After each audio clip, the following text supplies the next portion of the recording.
This video is brought to you by Squarespace.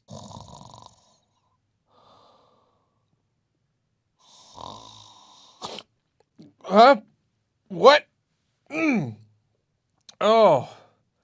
Oh, man. Oh, I'm sorry. I thought I had a bunch of work to do on my website. Arlo recommends, but I guess I ran out of stuff sooner than I expected and I, fell asleep. I guess I just keep forgetting about how Squarespace makes this job so quick and easy. I mean, gosh, when I first created my website, all I had to do was pick from a library of templates and tweak it to meet my needs, and boom, slick, professional-looking website. And when it's time to make a post, everything goes so fast. I paste in my text, I drop in some pictures, I embed some tweets and videos if I want, I schedule it to post later, and I'm done. I don't even have to worry about posting to social media. I can set my posts to automatically hit Twitter the moment they go out. Then later, I stroll back in at my convenience to check out Squarespace's built-in analytics to see how my post did. Point is, if you need a website but want to keep plenty of nap time in your schedule, head to squarespace.com for a free trial. Then when you're ready to launch, head to squarespace.com/Arlo to save 10% off your first website or domain. And with that, I think I'm done with this ad as well. So, good night.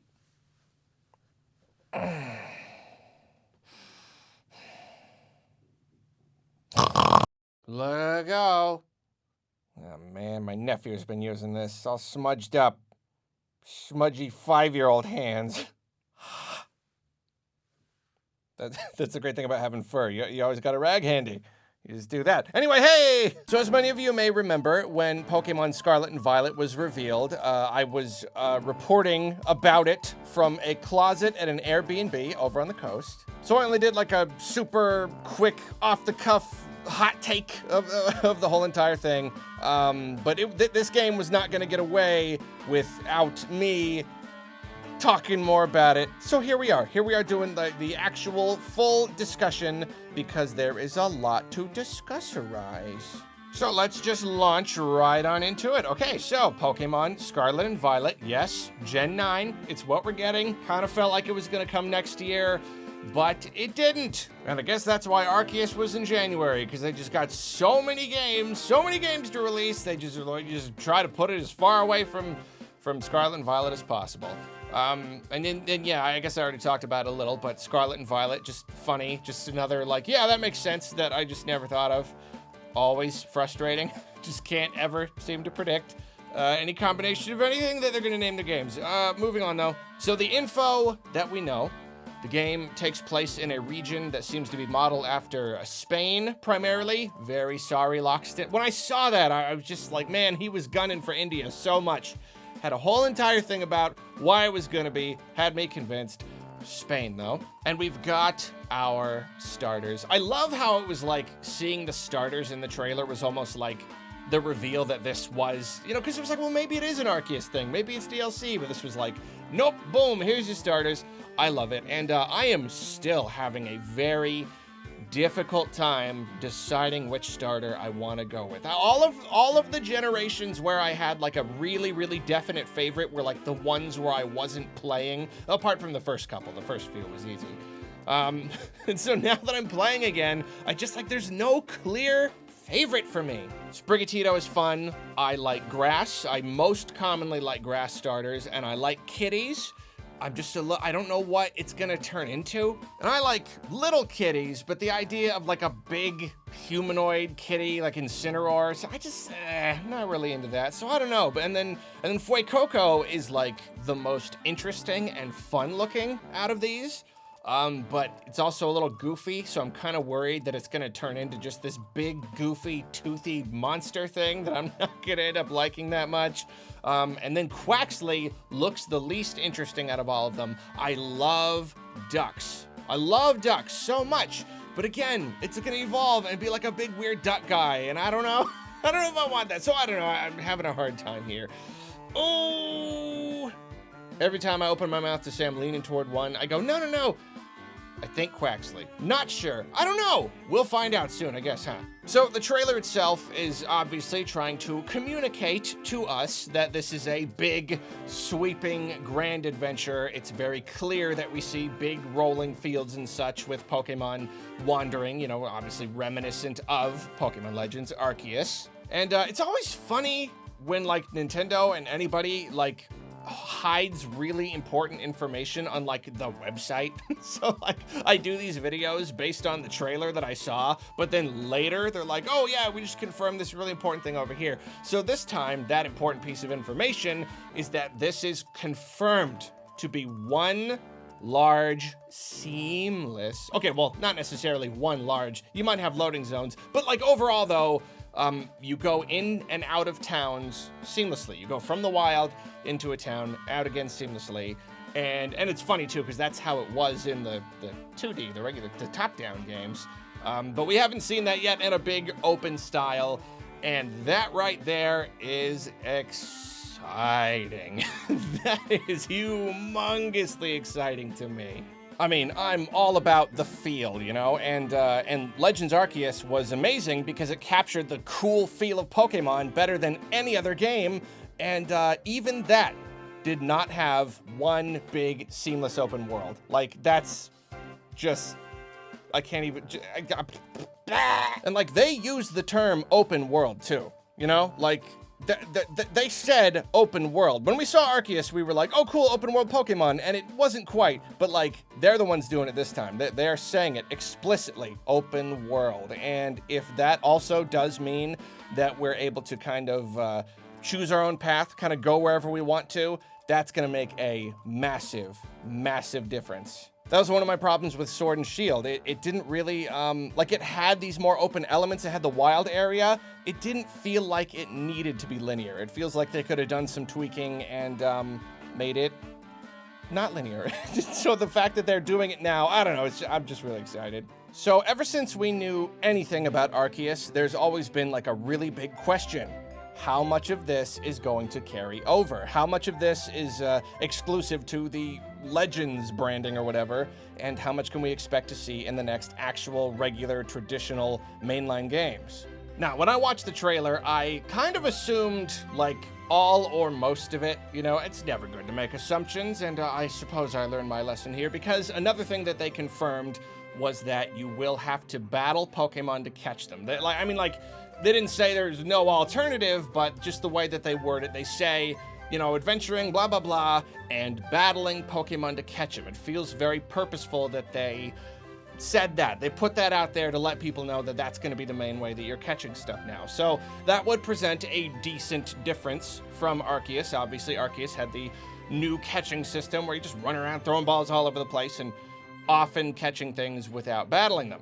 At first, I was disappointed when I learned this. It was it's one of those things where you're looking up info on a game and you read a thing that makes you go, oh man. But that did not last long, because all I had to do was think about it a little bit more, and I completely believe that they might be able to strike the sort of the perfect balance between all of these concepts, and I will now explain to you now how I think that.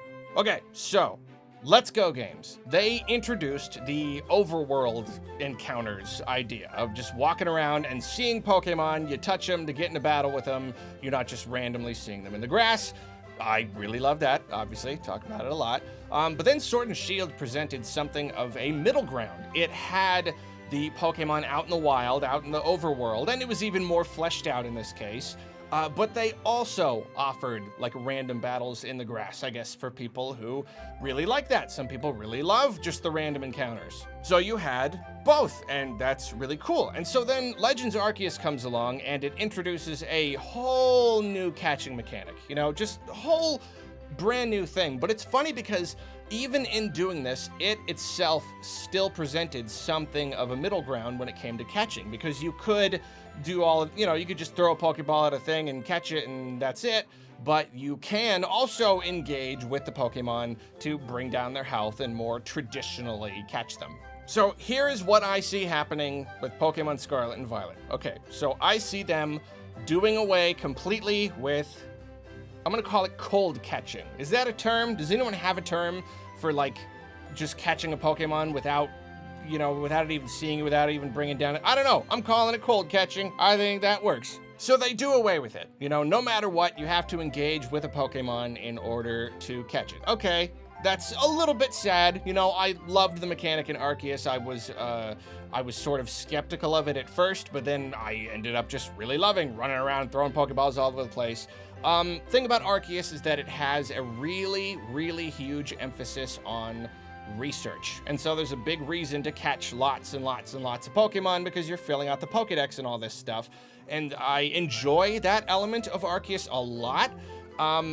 But even from the beginning, I wasn't really sure if that was right for all Pokemon games, for main, because like if that's not something that you're into, you're not going to enjoy the game nearly as much, because there's less of an emphasis on battling, more on this catching and research. I really hope that there's some element in the Pokédex, because I love filling out the Pokédex by doing stuff instead of just catching a Pokemon and that's it. I hope there's an element of that, but I'm sure it's going to be less about the research, more about the battling. So yeah, a little bit sad to see it go, but I totally get it, and it might be more appropriate for a traditional mainline game. Also, the whole research cold catching mechanic thing can absolutely return in a future Legends game. Like, there's no reason that it can't, I could just see, that's probably why, well, never mind, I was about to spoil a thing at the end of the Linda. Point is, I could see all these characters moving over to a second Legends game in a different region, still in the past, you're still filling out the Pokédex, you know what I mean? Okay, so, Scarlet and Violet, you're returning to a more battle-focused style.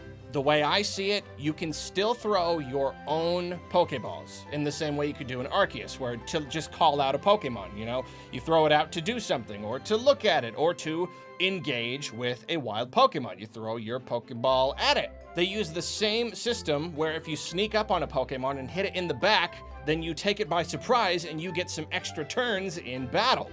So if you do that, there is still every bit of incentive to be sneaking around in the wild and going in the grass and sneaking up on Pokemon, because that's going to give you a better chance of catching it. So you still get all of the fun of feeling like the world is real and doing all the sneaking and stuff, and maybe even avoiding attacks. Like, I would still really love to be able to dodge attacks when a Pokemon is like all mad at you and stuff, and I don't know, you gotta throw your Pokeball to engage in the battle. I could see them striking a balance that works for everybody. And heck, who knows? Maybe even if you do have to enter a battle in order to catch a Pokemon, maybe they'll still give us items, mud balls and stuff to throw at them to kind of bring down their HP or just make them confused. Or, there could still be plenty of things that we do to a Pokemon out in the wild, throwing stuff at them that's just not throwing an empty Pokeball. And who knows, they're saying that you have to battle the Pokemon in order to catch it, but that doesn't mean that we can't enter into a thing at the end of a battle where we do get to run around and try to throw a Pokeball manually at them. That could still be a part of it, Absolutely. And yeah, I could definitely do if the system was like this. Again, especially because we might get more Arceus games. If we do, then done. I'm fine. This is great. So that's the catching, but Arceus actually introduced a really, really good amount of changes to the formula, so another question, obviously, is how much is gonna carry over? The new active battle system, or whatever it's called, where, Pokemon speed and the move speed all determines the turn order, and you can take multiple turns and all that. I absolutely love that. I could see why they didn't allow multiplayer in Arceus, just because there are some elements of that system that are, I don't know, a little hard, probably, to adapt to a multiplayer. I mean, I could be wrong. Maybe it will be exactly as it is now, and it works fine in multiplayer. But, there are too many ways to, get the leg up on somebody and attack them 3 times literally before they have a chance to do anything. So that's the main reason why it didn't quite seem like a good fit for multiplayer. But I really, really do hope that it does come back, even if they need to tweak it a little bit. That's fine. I really, really want those new elements. I pretty much across the, I'm still gonna do the full review, and I'm just spoiling everything about it by talking about this.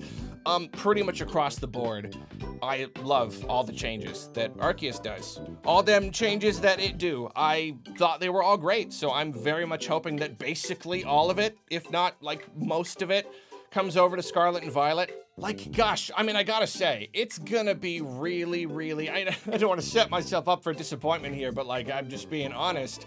If they made so many, like Arceus was their Breath of the Wild, where they're like, okay, we are allowed to experiment. We're allowed to change things that have never been changed before. If they start reverting back, I'm gonna be pretty bummed. I'm gonna be pretty darn bummed because I love so many of the changes. And especially like the grit system, please. Yes, absolutely. Maybe they won't because like maybe they only allowed the grit system in Arceus because there was no multiplayer and there, so there was no competitive scene. Maybe they'll change it back. I hope they don't. Maybe come up with like a happy medium. I don't know, but golly gosh, I really hope that EVs don't come back. I hate them. I think I probably could talk about the potential that Pokemon Scarlet and Violet has for a very long time. I think I probably could. Who knows? I might even end up making an entire video just on that. But for now, all I'm going to say is that it has potential. It has a lot of potential. Like, I loved Arceus so much. Okay, again, spoilers. I love Pokemon Legends Arceus so much, and even it feels like a starting point for something, There are a lot of great changes, but it's very basic in a lot of ways. So the idea of all of those amazing elements from Arceus and adapting them into a full Pokemon game, lots of battling, gyms, and all these different characters, and